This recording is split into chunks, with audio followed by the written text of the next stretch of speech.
Today we are talking A to Z, contenders to pretenders. You're Locked On Flames, your daily podcast on the Calgary Flames. Part of the Locked On Podcast Network, your team every day.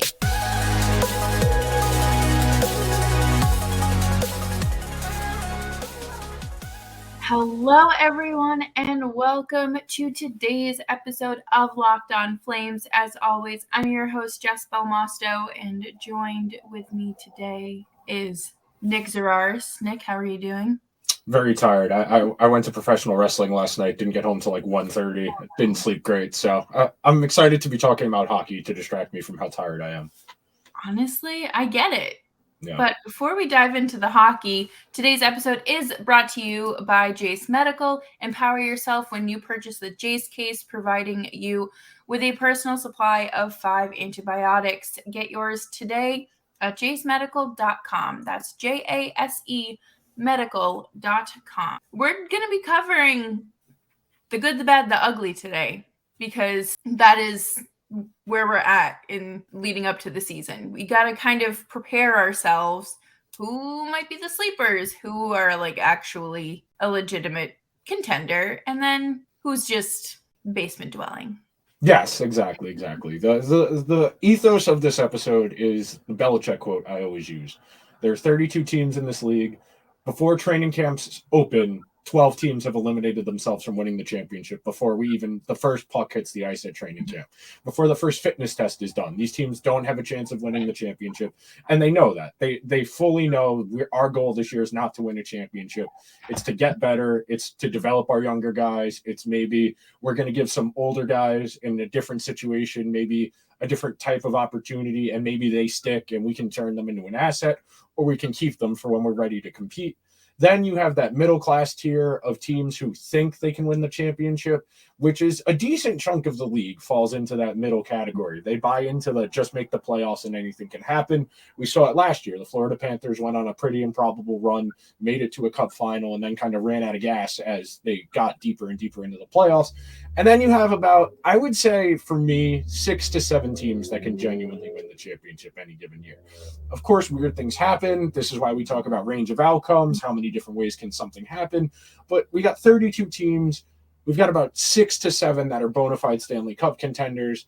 We've got a middle class of about 18-ish teams who can be anything from picking 7th in the lottery to maybe they're on the fence of a wild card spot if things break their way, but they know they're not going to win anything. And then you've got that last tier of teams that are kind of just happy to be here. A lot of those teams that have been trying to crawl their way out of the basement, I feel like they haven't made much progress. Oh, no, definitely not. We've seen this in particular. I feel this might be entirely anecdotal, and if I'm wrong, I might have to look into this because this is an interesting topic about how long it takes to rebuild. You would think an NHL team would be reasonably easy to turn over just because of the amount of roster spots. We talk about it in relation to football where, you have 53 guys, you dress 46 on game day. That's a few years to turn over a lot of that roster.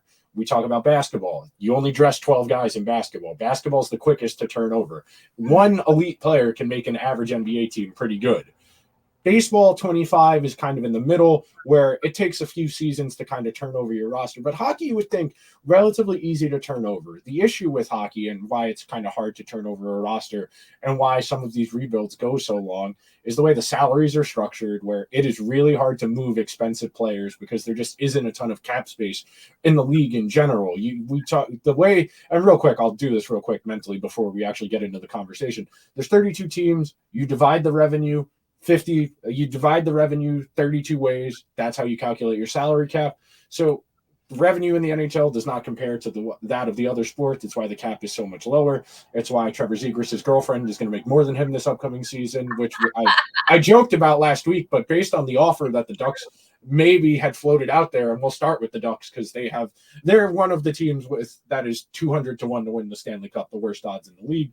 Them, the Canadians, the Sharks, and the Blackhawks they're all at 200 to 1 to win the Stanley Cup. Those are all teams that know we're at least 2 to 3 years away from even being a playoff team, let alone a Stanley Cup contender. Oh, the Ducks are such an interesting situation because they do have good pieces there. It's just a matter of getting other good pieces as they develop and progress into their own league. I feel like it's taking so long. The Ducks are interesting. I think the Ducks are in a little bit better spot than Montreal, San Jose, the Flyers, and the Blackhawks, because the Ducks, you think about it. We've got Jamie Drysdale. We've got Troy Terry. We've got Mason McTavish. You just drafted Leo Carlsson. And we have Trevor Zegras. That's a decent core of 5-6 impactful young guys who you have control over, who are still in their early 20s, or in the case of Carlsson, in their teens, where you have a lot of runway to kind of gradually build that group up. But they've done some weird things. Like they threw that money at Killorn. They paid Ryan Strome last year, Frank Vetrano last year, where the idea being you don't want these young guys to come into a totally hopeless situation where you need something for some players for them to be able to lean on and decent players for them to play with. Transition to the Blackhawks, part of why they took Taylor Hall and that salary dump from the Bruins was they wanted to give Connor Bedard someone decent to play with, because that's an important part of their development is having guys capable of playing off of them. It's great you got Connor Bedard, but if he's playing with, guys who are better suited for the bottom six and in his peak development years, which in the NHL we consider peak development years 18 to 23, 24. By 24, you typically know what a guy is. He might be able to put up more counting stats, but generally speaking, in terms of their talent, we have a good grasp of what they are at 20. I'm glad. I mean, I hate it that Taylor Hall is no longer a Bruin, but I'm glad for Bedard because, like you said, imagine the conversations had they not brought in a good winger for him years down the line. Even when he's still a fantastic player. What he could have been so much more had Chicago invested in blah, blah, blah. Like, they're avoiding that. So, a little proactiveness there. And then also in this category, we have the Flyers, the Coyotes, the Blue Jackets, the Red Wings, the Sharks. The Sharks, I feel like the Sharks might be the furthest away out of all of these teams just based on how they've taken how they've handled the last couple of seasons, frankly, not getting a ton from Meyer, not getting a ton for Erik Karlsson. They've really only got Tomas Hertl, Logan Couture. A lot of their young guys are still kind of a ways away from being impactful. The Blue Jackets, their forward group is decent. Their defense is solid. It doesn't have a ton of upside. Their goaltending is a major question mark, and the vibes are just kind of weird now based on what's happened over the last 2 weeks. The Red Wings, I don't know if there actually is an Yzerplan, frankly, at this point. And the one team I will take a moment to talk about here before we move on to the next tier, the Coyotes are getting closer. I think there's a real argument that they're kind of in that same ballpark of the Ducks where they have a few young guys who are pretty interesting. Like, I'm very curious to see how Logan Cooley fares in his first real season in the NHL after a pretty solid college track record, somebody who is going to be impactful. They have Matthias McKelly, who got some Calder buzz last year. They have Clayton Keller, who's point per game player, who's really good. They're getting closer. They have a bazillion draft picks. Again, they're going to keep getting draft picks because every other team doesn't have cap space, uses the Coyotes to buy cap space effectively with draft picks. So the Coyotes are getting there. The Ducks are getting there. The Blackhawks and Flyers are still both kind of in that first phase of their rebuild where it's just about talent accumulation. And then the Red Wings, the Capitals, those are teams that kind of have low ceilings and high floors where talented veterans, maybe DeBrincat can kind of unlock something that the Red Wings haven't had in the last couple of years, and he's that elite player they've needed to kind of get closer to a playoff spot. But I don't think Detroit or Washington really has a chance of making it. No, I completely agree. I feel like Washington, they ran their course. They won the Cup in 2018, and, it was just kind of whatever from there for them. And probably not the best approach, but hey, whatever they want to do. They won their cup. I talked about this a few weeks ago on Liberty Blue. They won their cup. They're taking care of their guys. They gave Tom Wilson that big contract.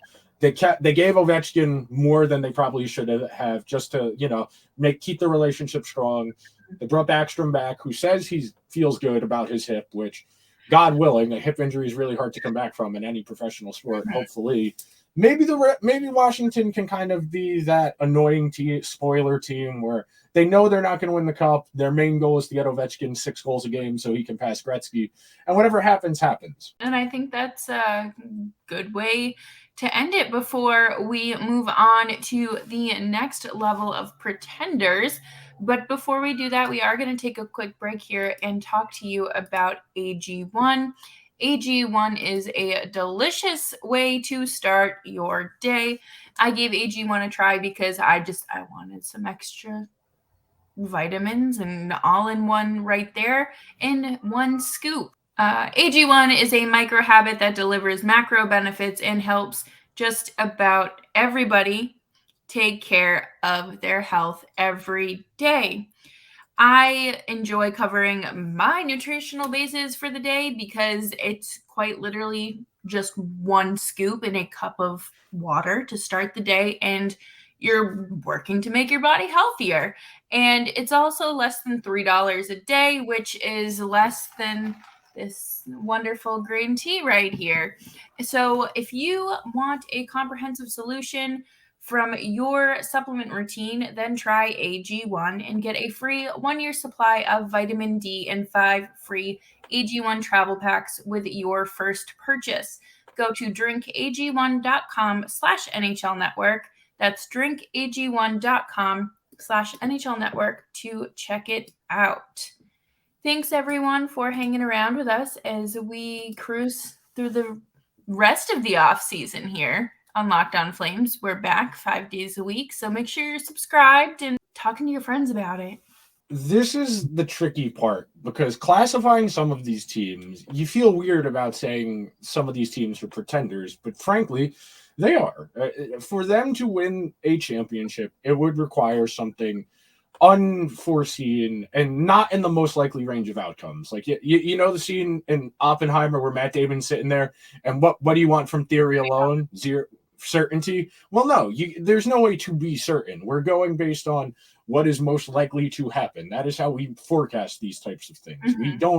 We can't authoritatively speak to how 82 regular season games and 4 playoff series are going to play out. We're going based on track records of players based on previous seasons. There is no way to guarantee what someone does over 1 year, they will do into the next year. But we can assume that over a long period of time, they will find some type of average, some type of middle that we can come to say, this is what this player is, this is what this team is, etc. So you talk about teams in this tier, like the Nashville Predators, who will go as far as Juusse Saros can take them. You talk about the Vancouver Canucks, who they will score a lot of goals, but they will probably concede just as many. The St. Louis Blues, who like the Capitals, they won their Stanley Cup and are kind of in that next phase of the guys who won the Cup are still here, but we're not really good enough to push for another one. So let's try and emphasize our younger guys. The Winnipeg Jets, who will go as far as Connor Hellebuck can take them. The Islanders, who will go as far as Ilya Sorokin can carry them. The Ottawa Senators, who they will score a lot of goals, but they will also concede a lot of goals. The Buffalo Sabres, ditto, they will score a ton of goals. The Flames, who will probably play pretty solid two-way hockey, but just not score enough goals because they don't have the high-end players. Mm-hmm. Then you start talking about the Wild are probably in this tier. The Penguins are probably in this tier. The LA Kings are probably in this tier. Seattle Kraken are probably in this tier. You could even argue the Florida Panthers are in this tier, where this is where the bulk of your league is. 16 teams make the playoffs. Half of the field, half of your league makes the playoffs. There will be teams every year that qualify for the postseason that are overwhelmed, don't belong there, and they get smoked in 5 or 6 games in the first round, and the series probably didn't need to go 6 games, but hockey's weird sometimes. But this is where the vast majority of your league lives. You have a couple of really good players. Maybe you're one of the teams that has one of the elite goalies. But generally speaking, these are teams that know that it's going to take a lot to go our way to win the Stanley Cup. If we get in the playoffs, we are going to need a Panthers type. Somebody comes out of nowhere and goes crazy, whether it's Tkachuk type player, a forward being over a point per game, or a goalie pushing a .930 save percentage. You're going to need one of those two outlier outcomes for you to reach that type of level. Yeah, absolutely. And, I think that's kind of what makes the playoffs and like the end of the regular season so exciting, because for sure you have these teams that like the Panthers or the Wild or the Predators, the Flames potentially, that are all fighting for a wild card spot or to really and to just solidify themselves into a longer hockey season. And I think that I think of the round one of Bruins Panthers. There was no reason for that series to go 7 and end in overtime. No, absolutely no. No one could have seen that. No one would have guessed it. Everyone would have bet against it. And that's what makes this so fun, because teams can just come out of nowhere. For Bobrovsky to just come out really of bench warming retirement and go and post the numbers that he did, another thing no one ever saw coming. No, and that's what makes it just enticing enough that you have people who believe. Mhm. Every year there will be fans who say, just get in. You just get in, anything can happen once you get there. They'll point to the Panthers, they'll point to the expansion Golden Knights, but those are infrequent occurrences. You generally speaking don't want your main path to your goal to be something that requires such an extreme outcome. It's really difficult for a goalie to play 920, 930 save percentage hockey for 2 months. That's effectively what it takes when you're not a Sorokin, a Shesterkin, a Saros, a Hellebuck, a Vasilevsky, who's done it consistently for a long period of time. Bob is very hot and cold, and this is something else that's hard to factor in when we're talking about regular season versus postseason. Is sometimes you get in and you're playing really, you have to play to get in at the end of the regular season, and you maintain that high level. That's part of what happened in that series against for the Panthers and the Bruins, where the Panthers weren't in a playoff spot till about 2 weeks to go in the season, and they really had to grind to get there. The Bruins knew they were in a playoff spot in January, and it was really hard. And that's not to say like they lost focus or whatever. It's just people are human. When you know you can get away with putting in 80, 90%, and that's still winning you, 65 games, okay, we're fine. We'll figure it out when we get there. And that's just how you coast. Why? Yeah. Like, why would you put in all and that? It's not even coasting. It's not even coasting. That's not even the right word. It's really hard when you don't have any regular season adversity to deal with the adversity that comes through in the postseason. This is why you see younger teams particularly always get that knock against them when you're talking about evaluating who's going to win a playoff series is, well, they don't have the experience. They've never been punched in the mouth and gotten back up in one of these difficult situations. The Bruins last year, the most adverse thing was, okay, is Ullmark going to be the goalie at the start of the season because he kind of lost the job the year before? He was. And then he hit the ground running. He won the Vezina. They had the best regular season ever. And real quick on this, before we get to the next segment, the other teams in this category, if you wanted to argue that the Kraken, the Panthers, the Kings, and maybe the Penguins are in the contender tier and not this tier, I wouldn't totally disagree with you, but I would say they are the best teams in this tier. They're definitely on the precipice of being in the contender tier, but I think we're talking about too much having to go their way to really get up to that next level. And we're going to talk about teams in the next tier, the contender tier, who there's an argument should be in the pretender tier. So I'll cede the floor for the moment so we don't go over time. Coming up next, we are going to do just as Nick said. And after this quick break here, but before we do that, we are going to talk about the most comfortable shorts that either of us own, and those would be your Bird Dogs. Bird Dogs are a fantastic pair of shorts that are stretchy, sweat resistant. They're made with like stink resistant material, so it's even better. Well, now that it's cooling down, you can wear them to the gym.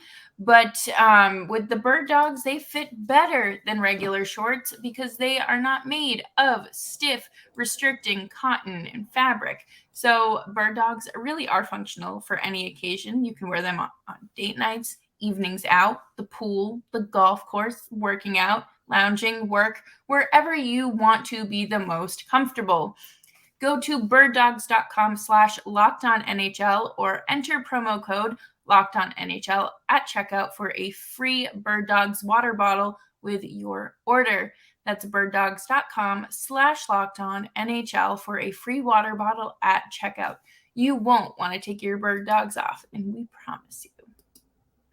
Thanks, everyone, for hanging out with us on Locked On Flames as we wrap up today's episode with the true contenders of the NHL heading into this season. So, in my mind, you could arguably put the Rangers and Lightning are probably the lowest two in this tier. I think the Lightning's window has probably passed. Yeah. But if any organization can do the Frankenstein zombie thing through another Stanley Cup, it'd be the Lightning, where they coast through the regular season. They probably end up a wild card or they're third in the Atlantic. Mm-hmm. They get a good first round matchup. They win that first round in 5 or 6 games, and they kind of all look around at each other like, okay, we could do this. I know we don't have Killorn or Palat or McDonough or any of the guys from that last run, but we still got Stamkos, we still got Kucherov, we still got Point, we got Victor Hedman, and we got one of the 5 best goalies in the league. If they get hot at the right time, it's not implausible. Vegas, who just won the Stanley Cup, bringing back effectively the same team just without Riley Smith, they will be good again. Playing in the Pacific Division will help them a lot. We have the Stars, who genuinely, I think, have a real argument to being the best team in the Western Conference and maybe the entire league. The Oilers, who are going to score a bazillion goals again. And if they get decent goaltending, they will be a Stanley Cup contender for sure. The Leafs, I almost was going to put in the Pretender tier, but their odds are too good. Yeah. The forward group is too good. Like, adding Tyler Bertuzzi to that group, really good for what he's going to bring. Max Domi in that bottom 6. I know I read today that they had Nylander at center to try and deepen their lineup a little bit more. It's one of the most talented forward groups. Their defense leaves a little bit to be desired, especially with what was reported the other day that Jake Muzzin's not going to play hockey this year because of those long-term back issues. They probably are a defenseman short of being a real Stanley Cup contender. They need one more guy back there. The Devils, who have a real argument for best roster in the entire league. Their goaltending is a question mark, but I think they have an argument for being the best top 9 in the entire NHL when you talk about Hughes, Hischier, Bratt, Palat, Timo Meier. They've got a really good forward group. The Devils, who I just said, the Hurricanes, who have been knocking on the door for a few years now, of they just need to get the things to go their way. It takes a lot to go right to win a championship.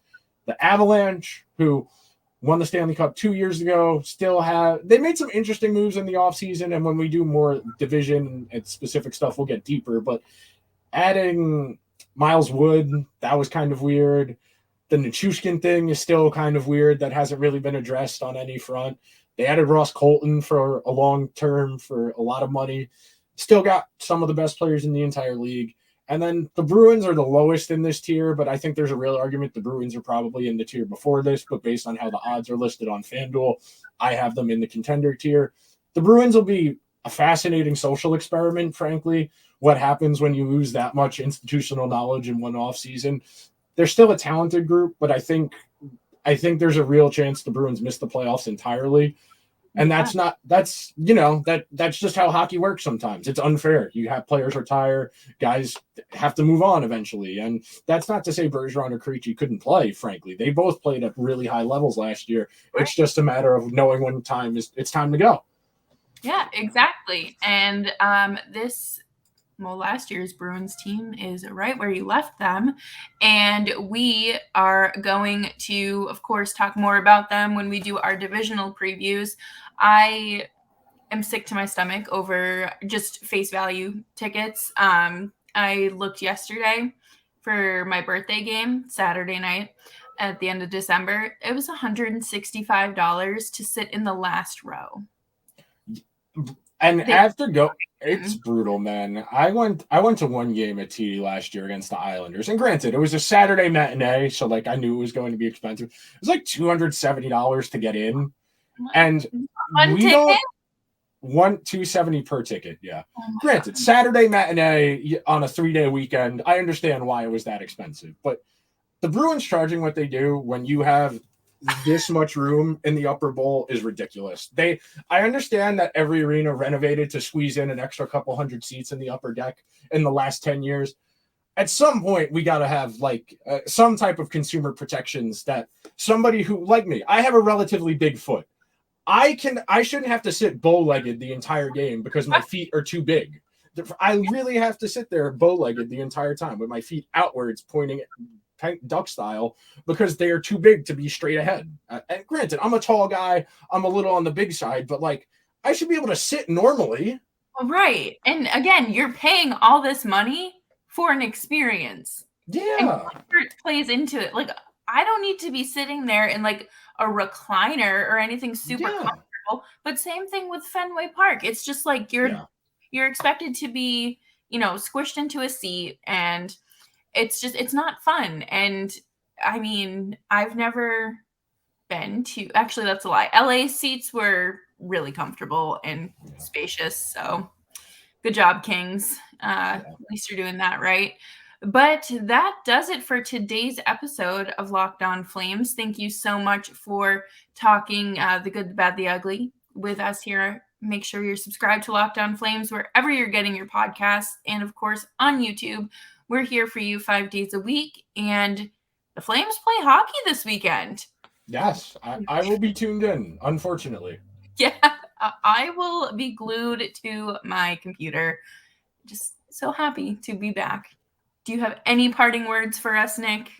Oh, good on Nikita Zadorov speaking up for what's going on in the war in Russia and Ukraine. Good for him for speaking up. I know there were a few players that were quoted in that article that said that a few of them wanted to join together to issue a group statement, but they couldn't exactly agree on the language of it, and trying to be tasteful and, conscientious of the safety issues that go on with that type of thing. But good on Nikita Zadorov for speaking up what he believes in.